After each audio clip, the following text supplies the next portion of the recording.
Хәерле кич. Татарстан Республикасы Дәүләт Советы Дәүләт Думасына яңа канун өлгесе тәкъдим итте. Әгәр студент бюджет урынга дәүләт хисабына белем алырга укырга керә икән, ул килешүгә кул куя һәм диплом алырга 4 ай кала махсус комиссия аңа белгечлеге буенча урын билгеләп эшкә узата. Бу бик җитди мәсьәлә, чөнки сүз мәгариф турындагы федераль канунга үзгәрешләр кертү турында бара.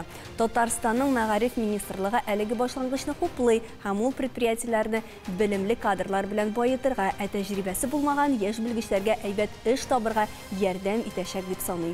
Без распределение кире кайтуга ни дәрәҗәдә әзер, бүген шул хакта фикер алышырбыз. Хәерле кич, хөрмәтле кунаклар, тапшыру дәвамында сез үз фикерегезне төймәләргә басып та җиткерә аласыз. Зәңгәр килешү, кызыл килешмәү билгесе. Җәмәгать төймәләр турында тагын бер кат ассызыклап әйтәбез. Туры эфирда эшлибез. Вакыт аз, сезне бүлдерәсе була. Шуңа күрә андый-мондый фикерләрегез туа калса, берничә тапкыр басып түйеп торсагыз да, бер сүз дә әйтмибез. Алайса безнең анда кичә аучылык турында тапшыру чыкты. Шуның аркасында Айдар Шәймәрданов безгә бик нык үпкәләгән. Аның үпкәләү аркасында мин соңгы ярты сәгатьтә ашый алмыйча интегәм. Без бүлдереп, сез үпкәләп кайтып китә торган булмасын, төгәл сөйлик һәм фикеребезне түгәрәкләп әйтергә омтылыйк. Туйда үпкәсез булмый, Альберт. Бүгенге икътисадка распределение ни дәрәҗәдә кирәк? Илгизар абый, сездән башлыйк әле. Әлбәттә инде безнең хөкүмәт тарафыннан югары уку йортларында, шулай ук урта профессиональ белем бирү уку йортларында күп кенә белгечлекләр буенча белем алалар.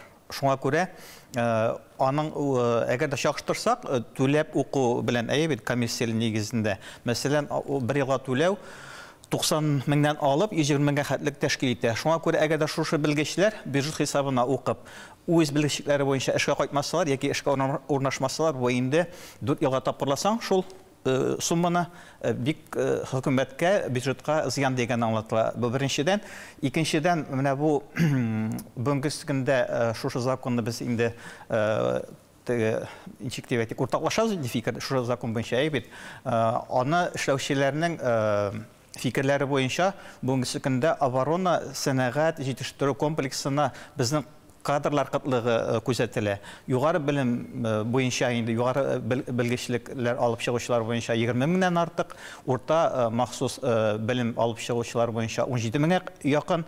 2025 елдан 2030 елга кадәр менә шул оборона сәнәгать комплексына кадрлар кытлыгы 95 мең дип исәпләнелә. Шуңа күрә мин уйлыйм, икътисадка моның файдасы зуррак булырга мөмкин. Чөнки беренчедән белгечлек буенча эшләп чыкканнан соң ул эш эзләп азапланмый. Икенчедән, менә махсус белгеч укып бетергәннән соң белгечләрне бүлү планы буенча бүленәчәкләр бит инде алар, эш урыннарына җибәреләчәкләр. Менә шул эш урыннарын бирүчеләргә дә билгеле бер күләмдә таләпләр куелыр дип мин уйлыйм. Ул хезмәт хакы буенча даган яшь белгеч кайткачтан, мәсәлән, авыл җирлегенә булса даган башка шәһәр предприятиесенә баргачтан да аны торак белән тәэмин итү, яки ул гаиләсе белән күчеп килә икән, шулай ук аларына махсус теге шартлар булдырып, торак белән тәэмин итү беренче чиратта каралырга тиеш. Бу бит инде бер яклы гына булырга тиеш түгел. Без сезгә белгеч җибәрдек тәген, сез теләсә нишләтегез дигән сүз түгел. Шуңа күрә белгечләр кайтмаска да мөмкин. Мәсәлән, әйбәт, яки шундый распределение буенча укырга кирмәскә дә мөмкиннәр. Әгәр дә хезмәт шартларын яхшыртмасак, хезмәткә түләүне яхшыртмасак һәм торак белән тәэмин итүне аларга шушы план нигезендә кайтсагыз, безне хөкүмәт гарантиясе белән дип әйтергә кирәк инде, әйбәт, яки муниципаль гарантиясе нигезендә тәэмин итәбез дигән менә шундай махсус карар чыкмаса дип әйтик инде. Анда бик кызыклы сүз ул, менә теләсәгез нишләтегез дип әйтеп булмый, ләкин хөкүмәт без сезгә белгечләрне җибәрәбез, сездә аларга кытлык бар, ләкин алар 40 мең зарплатага риза түгел, 60 мең итеп куегыз, теләсәгез нишләгез дип әйтергә мөмкиннәр әлбәттә. Бу кайсы да булса тармакка җибәргән вакытта дип әйтүем инде. Икътисадка файдасы булуы мөмкин, ләкин аның өчен икътисадның да менә шул распределениене планлап бүлгән шикелле, үзенең дә шул плановый экономика дип әйтәбез инде. Шул юлга кайтуы кирәк түгел микән? Минем уйлавымча бик кирәк. Чөнки бик күп кенә законнар кабул ителә, кирәкле законнар, ләкин эшли башлаганнан соң ул законнар теге яки бу сәбәп белән алар тормышта чынбарлыкка ашалмыйлар. Менә бу чакта да шулай булмагы дип куркам мин. Илгизәр әфәнде белән мин бик нык килешәм, бу кирәкле закон. бик кирәк. Ләкин аны кабул иткәнче, аны кабул иткәндә дә, кабул иткән итәр алдыннан да бик инкыйлаб уйланырга кирәк. Ни өчен дигәндә, чынлап та икътисади мәсьәләләрне истән чыгарга ярамый. Өйрәнергә кирәк. Бездә күпме кеше кайсы тармакка күпме белгеч кирәк булырга мөмкин, кайсы өлкәдә. Һәм менә инде уку йортларында да менә шушы өйрәнгәннән чыгып, үзләренә абитуриентларны кабул итәргә тиешләр. Менә үзегез күрәсез бит, менә без соңгы елларда нәрсә генә булмады. Урамга чыгып төкерсән, юристка эләгәсен, экономистка эләгәсен, һәркайсы трай тибеп бирә. Берсенең дә үз өлкәсендә эшләгәне юк, бик аз гына үз өлкәсендә эшли. Аларның эшләргә теләгәненә дә сезнең эш тәҗрибәгез юк дип әйтеп кире кагалар. Менә эш тәҗрибәсен алар менә шул юллама белән җибәрелеп, үзләре ничәдер ел, 1 елма, 2 елма, 3 елма эшләү дәверендә үзләренә тәҗрибә алачак. Инде 3 ел дип әйтәләр инде. Бу законда әлбәттә монда аларның бу укучыларның, студентларның бурычлары гына түгел, эшләү бурычлары гына түгел, аларның хукуклары да каралырга тиеш. Бара каршылык күренмәйме сезнең фикерегезчә менә сайлау иреге дип әйтик инде. Ул бит инде югары. Менә мин ул фикерне бик әйтәсем килә иде. Менә без соңгы вакытта монда чәпчүчеләр күп булыр әле. Демократия принципларына каршы килмәгә бу мәсьәлә дип. Совет чорына кирәкләнеп кайтты дип әйтерләр, ләкин бит дөнья күрсәтте, тормыш чынбарлыгы безгә күрсәтте. Ул кайтырга тиеш, ул шулай булырга тиеш. Урамда трай тибеп яки кайда булса базарда сату итеп торган белгечләр безгә кирәкми. Алар түгелендә Зөбәйдә апа, хәзер 5 ел юристка укып чыгалар да, аннары тырнак ясаучы булып эшләр. Алай гына түгел, барысы да, алар безгә кирәк түгел, алар безгә кирәк түгел. Әлбәттә, мин уку йортларын аңлыйм, аларга да яшәргә кирәк. Алар күпме килә, алырлар. Чөнки түләп укыган кешегә түләү мөмкинлеген булган вакытта алар эшләячәк, аларның үз интересларын, ничегуличный бизнес дип әйтәбез бит инде, руслар әйтмешли. Ләкин бу очракта ил турында, җәмгыять турында да уйларга кирәк һәм эш дәвамлышы яшь белгечләр турында да уйларга кирәк. Аннан соң тагын законда шундый мәсьәләне кара кирәк. Уку вакытында бик яхшы укып, фәнни юлдан китәргә уйлаган бюджет буенча укучы студентларны әлбәттә бу юл белән китәргә аларга мөмкинлек бирергә кирәк. Зөбәйдә апа, менә хәзер алтын урталык түгелмени? Сайлау мөмкинлеге дә бар бер яктан, икенче яктан целевой набор дигән төшенчә дә бар. Менә бу механизм гына җитеп бетмимени соң безнең бу механизм җитеп бетми. Менә уку йортына сүз биргән. Бездә мин шушы мәсьәләгә ике төрле яктан карыйм. Бер яктан мин үзем университетта эшләгән кеше буларак һәм икенче яктан әни кеше буларак, үземнең балам әлбәттә минем бюджетта укып, аннарысын аның 3 ел буе эшләве минем өчен ниндидер бер ышаныч тудыра. Чөнки минем балам кирәкле, ул кирәкле кеше булачак. Ләкин икенче яктан караганда, ул менә ниндидер бала бюджетта укый һәм үзен ниндидер ирексез, бер ниндидер мискин булып хис итмәс микән? Бер каядыр бер районга җибәрелеп, анда яшәү шартлары тудырылмаган булса, хезмәт хакы бәләкәй булса, анда аңа рәхәт булыр микән эшләве? Ул шундый бәя белән белем алганчы, аның бәлки бөтенләй укыйсы кайда торалар икән зур хезмәт хакы белән. Менә шул сорауга җавап биреп карагыз әле. Кайда торалар? Безнең университетта бюджет урыннары да бар, максатчан урыннар да бар. Һәм Аллага шөкер, безнең 3нче курстан башлап студентларыбыз эшли башлый. Һәм бездә кадровый агентство дигән агентлык бар. Безнең бөтен университетны тәмамлаган выпускниклар дип әйтик инде эшкә урнашкан. Алар 3нче курстан эшли башлый. Инде IT специалистлар, алар инде Беренче курстан укышлый башлый. Монда дөрестән дә 4 ай турында сүз бара. Диплом аларга 4 ай кала, теге комиссия хәл итә башлый, кемне кая җибәрергә дип.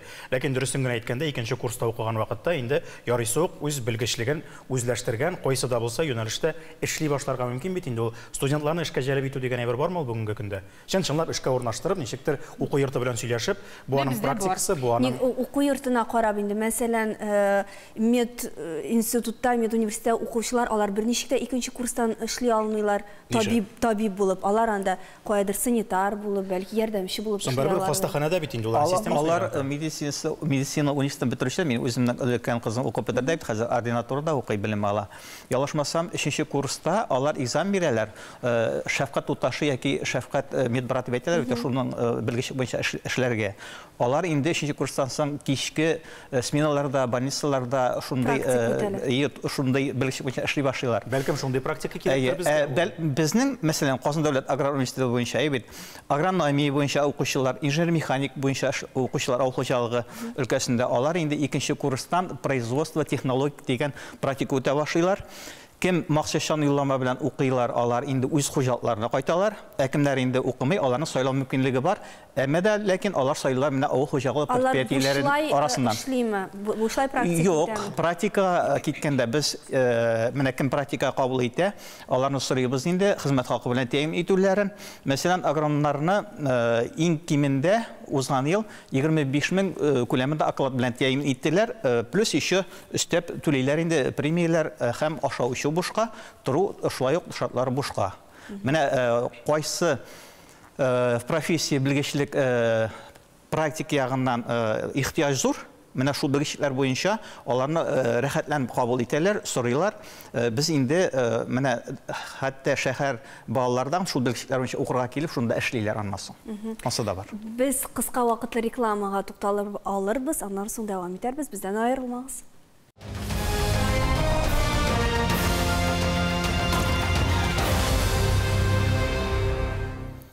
Хәерле кич. Таян нуктасы студиясында туры эфирда Татарстан Республикасының Дәүләт Советы депутатлары Дәүләт Думасына юллаган канун өлгесе турында әңгәмәбезне дәвам итәбез. Ул гади тел белән әйткәндә, аңлаешлы итеп әйткәндә, распределение системасын кире кайтару турында. Ягъни студентлар, абитуриентлар югары уку йортына кергән вакытта килешүгә кул куялар һәм шул килешү буенча алар укып бетергәннән соң хөкүмәт комиссия аларны кайсы якка эшләргә җибәрә, шунда 3 ел эшләргә тиеш булалар үзләренең белгечлекләре буенча. Раил, әмма дә ләкин Дәүләт Думасында инде 3нче депутат бүген шиген белдерде.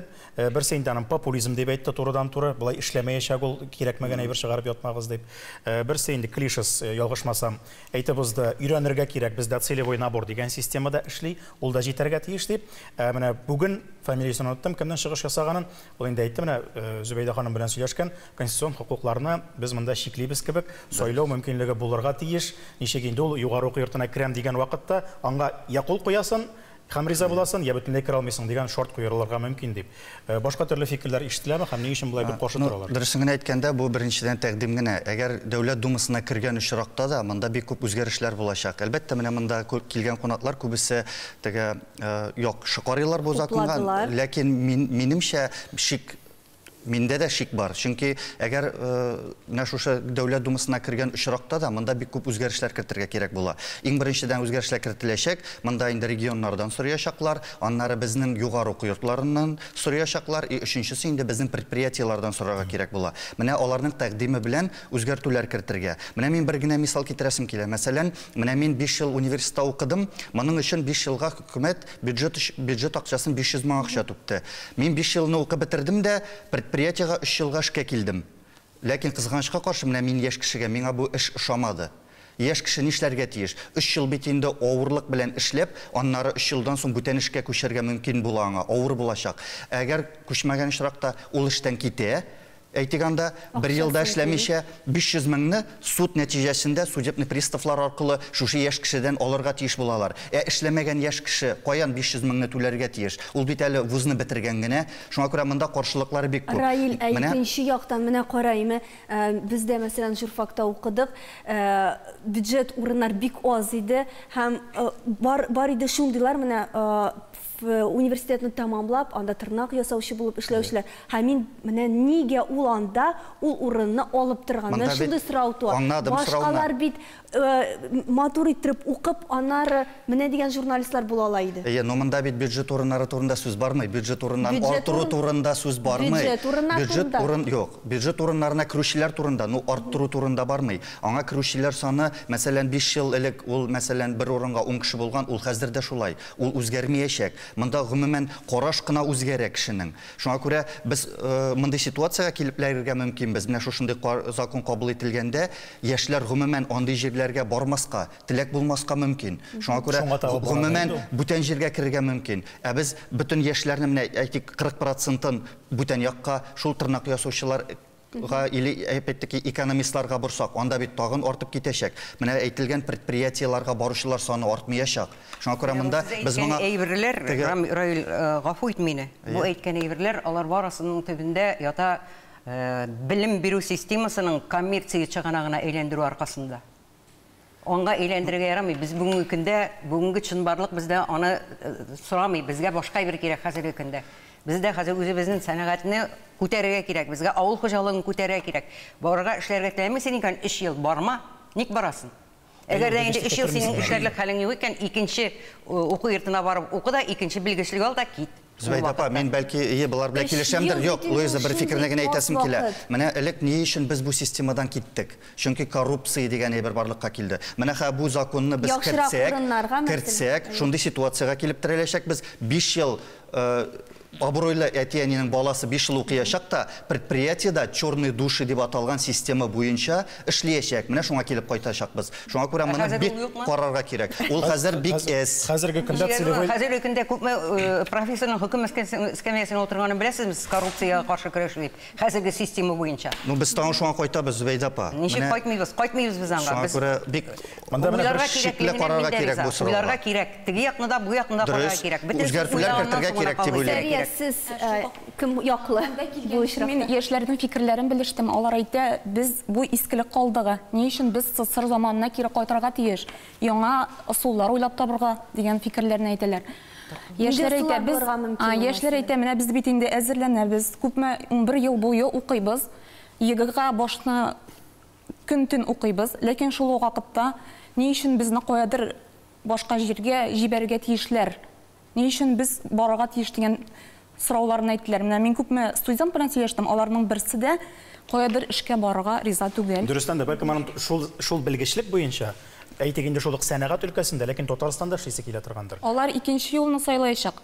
Алар акча түләп укымай, акча түләп уку юлын сайлаячак. Альберт, бу система бар бит инде хәзер. Менә целевой набор, вузда да бар, и урта специаль белем бирү учреждениеларында бар. Ни өчен 100% яшьләрне ул системага кайтарырга, монда бик яхшы уйларга кирәк. Бу системага кергән әтияниләр дә белә. Менә сетевой компания предприятие җитәкләре бар, вертолетный завод. Анда бөтенесендә целевой набор бар. 45%-тан артыгы целевой набор белән укый. Нәрсәгә 100% яшәргә? Вакытта кемнәр алганлыгы да билгеле инем. Зөбәйдә апа, шулай, әмнә 100% булса, кем алганлыгы тагында авырая бит. Үзләрендә дә мантык бар, чөнки менә хәзер Раил әйтеп китте бит инде, безнең яшьләребез укыячак. Гомумән баш тартачаклар югары уку йортыннан. Гыйлемсезлекне арттырмасмы бу? Гыйлемсез яшьләр артмасмы, Илгизәр абый? Бөтенләй укырга кермим дип кенә. Әйе, нәрсәгә ул миңа дип? Дөресен әйткәндә, югары уку йортларында теге набор дип әйтергә кирәк, әйбәт билгеле бер авырлыклар бар инде ул. Чөнки бала тудырудагы кимеде бит инде. Аннан соң урта мәктәпне бетерүчеләр санында кимеде. Менә мин уйлыйм, менә бу шушы законга, мәгариф турындагы законга үзгәрешләр кертелсә, миңа калса бюджет урыннарында арттырылыр дип. Чөнки монда бит инде кирәкле профессияләр турында сүз бара. Мин әйтеп үттем бит инде сәнәгать оборона комплексына, әйбәт авыл хуҗалыгы тармакларына. Безнең бит авыл хуҗалыгына элек бит бюджет хисабына икътисадчыларны, бухгалтерларны әзерлидек без. Бухгалтер икътисадчылар төзелеш өлкәсендә һәм авыл хуҗалыгы өлкәсендә ике төрле эш алар. Аны берничә универсаль булып башкарып булмый. Менә шуңа күрә без кай вакытта бик күп финанс югалтулар кичерәбез, чөнки безнең икътисад эше бик сүлпән бара авыл хуҗалыгы өлкәсендә. Чөнки планлаштыру да юк. Анализлау да юк. Аннан соң резервларны теге барлау дигән нәрсә дә юк. Менә теге сукырларча эш итеп булмый бит инде. Үз бу күреп торасыз. Быел узган ел уңышлы булды бит. Безнең табыш күләме кимеде. Быел күбесе уйлап тордылар, шешергәме, шешмәскәме, чөнки ашлык 13 миллиард сумлык күләмдә сатылмыйча калды. Менә бу икътисадчыларның, бухгалтерларның һәм башка кадрларның җитмәүчелегеннән тора. Мен шулай дип уйлыйм. Димәк, бу өлкәгә барасы килми яшьләрнең. Ни өчен барасы килми? Бәлки шул мәсьәләне хәл итәргә кирәктер. Гомумән кызыксындыру чараларын уйларга кирәк. Ансыз сүздә юк. Әгәр дә син шул белгечлек буенча укырга кергәннән икән, син 3 ел эшли алмыйсыңмы инде шул үзеңнең белгечлегең буенча? Нәрсәгә син сайладың соң анда кер алдыннан? Әйбәт. Шул сүздә бара. Аннан соң инде белгечлекләр безнең вакытта без бетергәндә дә бар юк. Бүлеп бирү, әйбәт, бүлеп кайтару. Кемдер өйрәнеп кайтып китәдер. Алар яңа гаилә корып шунда нигез тамыр коралар. Ул җирләрдә әйбәт. Аннан соң авыл хуҗалыгында, авыл җирлегендә яшьләр, яшь гаиләләрдә артып китте шул нисәптән. Хәзер бүгенге көндә авыл җирлегендә гомумән яшьләр кими бара. Менә Илгизәр абый, нигә анда укырга кергән ул? Ярый, без менә телевидениедә үстегейме? Бит 11 ел укып, 11нче класстан соң каядыр нинди һөнәр алыйм, әле уйлар юк бит. Балаларда, Мен яшьләрдә. сенға теге, мен одағы шекілі умный вещь скажу, ты только не обижайся. Шуңа күрә Илгизәр әфәнде, бір генә минут. Менә килешмешә мөмкин түгел. Зөбәйдә ханым белән дә, Илгизәр әфәнде белән дә. Мин Казан федераль университетында хәзер шунда укырга кирдем. Халыкара мөнәсәбәтләр һәм политология факультетына. Ул вакытта андый факультет бар иде. Һәм мин кирдем коммерцияга. Түләп укыдым дип дөрес әйтү түгел, әти яни түләп укыдык инде без анда, әйме? 11 урын бар иде бюджет урыннары. 5-нче курска килеп җиттек. Бюджетка кергән 11 кешенең дипломга килеп җитмәгән һәм диплом язмаучылары да булды бөтенләй белән. Ул теге укып чыгып каядыр эшкә урнашмау турында сүз дә юк инде. Дипломына кадәр язылмаган. Ә без ике егет, Витя Караса, Сәлам, Затеев, Ознакайда. Тырыша укыдыгыз. Тырыша икебез дә түләп укыдык. Витяны инде алданрак күчерделәр бюджетка, ләкин 5-нче курста егетләр безгә аспирантурага кеше кирәк. Әйдәгез сезнең икегезне кафедра җитәкчесенә аспирантлар итеп билгелибез дип безне зурлап шунда кертеп җибәрделәр. 5 ел буе син түләп укыйма, шуннан соң тагын кафедра данын факультет данын күтәрергә аспирантурага кер. 3 ел укыдым да ташлап чыгып киттем аспирантурасыннан. Шортаматыр менә шундый система. Бюджет урыннары менә нәрсәгә китереп җиткерә ул. Күпләр бит 11-нче сыйныфтан соң кая барырга белми. Шуңа күрә менә юристка барам, икътисад шыга барам. Аннар 3 ел укыганнан соң ул аныкы түгел икәнен аңлый. Ярар инде укып битерим дип булса да укып бетерә. Беләләр иде бит балам. Совет системасында беләләр иде бит кем кая барган. Глубокий Маричитендәге авылдан килеп мин кирдем бит укырга, шулай бит. И начар белгеч түгелдер инде мин, иншалла шулай дип ышанам. Бик яхшы белгеч. Мин дә шул тирәләрдән бик ышанам. икебез дә. Шулай дип ышанам. Сезнең Хәзер яшьләр бик акыллы, бик хәйләкәр. Һәм алар бераз ялкаурак, шуңа күрә яңа алымнар куллана. Бүгенге көндә һөнәрдә сайлый белергә кирәк. Шуннан да 11 ел мәктәптә укыган бала, ул үзен кая барырга икәнен белми. Күбесенчә, күп очракта. Шуңа күрә бездә Казанда һәм Татарстанда шундый ярмарка вакансиялар уздыралар. Менә мин анда барырга киңәш итәр идем. Анда тора предприятиелар әйтә, безгә менә мондый кешеләр кирәк, һәм шул ук янда вузлар бар. Без менә моңа укытабыз, без моңа укытабыз. Яшьләр килә, карый, монда 100 мең, мен кая укып була баралар, беләләр, мин кирәк булачакмын. Мондый специалистлар кирәк, ләкин икенче ягы бар. Алар бүген кирәк, 5 елдан кирәк булыр микән? Без шул хәзер икътисади шартларда яшибез. Значит, безнең җәмгыятьнең киләчәге юк дигән сүз була. 5 елдан белгечләр кирәк булмаса. Без әле өметләнәбез. Именно менә шул кирәк булган белгеч, менә ул иртәгә кирәк булачакмы? Без әле ул 100% ел элек кем уйлаган IT белгечләр шундый дәрәҗәле һөнәр булыр дип кем уйлаган? Алай димәс идем, 5-10 ел элек билгеле иде инде. Иннополис төзелә башламас иде, IT парклар ачылмас иде, аның шулай булачагы билгеле иде. Монда мәгариф системасына да, гомумән югары уку йортларының үзләренә дә сораулар бик зур миңа калса. Аны инде хәзер распределение кертеп, бу яктан тагын целевой урыннарны өстәп, бюджет урыннарын арттырып кына үзгәртә торган әйбер түгел. Һәм миңа калса бу канунның шулай катгый рәвештә килеп керүе, бераз инде якасыннан тотып алып, әйдәгез эшлисезме юкмы, үзегезгә инде эшкә яраклы кешеләр булса да җыегыз дип әйтергә теләүдер мин. Шулай дип уйлыйм мәсәлән. Андар бер сүз мөмкин булса әйтеп үтим әле, әйттем бит менә бу бүлеп эшкә урнаштыру планы буенча теләүчеләр булса, укырга кергә теләүчеләр булса, алар кызыксындыру чараларын булырга тиеш дип. Мәсәлән, бүген өстендә безнең студентлар стипендия ала инде, ул стипендияның күләме 2,5 мең. Ул бит инде кеше көлкесе. Без советлар вакытында укыдык, безнең стипендия күләме 35% тәшкил итә уртача хезмәт хакыннан. Шундый процент буенча исәпләсәк, бүген сөндә студентларның иң әзе стипендия булырга тиеш бюджет хисабында укучыларның 15 мең. Менә иң әзе. Илгизәр әфәнде үпкәләмәгез, алданрак әйтеп куйдым. Йомгакларга вакыт, җәмәгать, ни дисәң дә, дөнья күләме икътисадның шундый вакыты безгә кая укырга керергә дигән сорауга җавап биргәнче, кайда эшләячәкмен, кайдан ашарга табачакмын дигәнне уйларга кирәк бүгенге көндә. Бу канун өлгесе кабул ителерме, юкмы, монысын вакыт күрсәтер. Без үз фикеребезне җиткердек. Таяныр нокта һәр вакыт бар, шуны унытмагыз. Рәхмәт сезгә.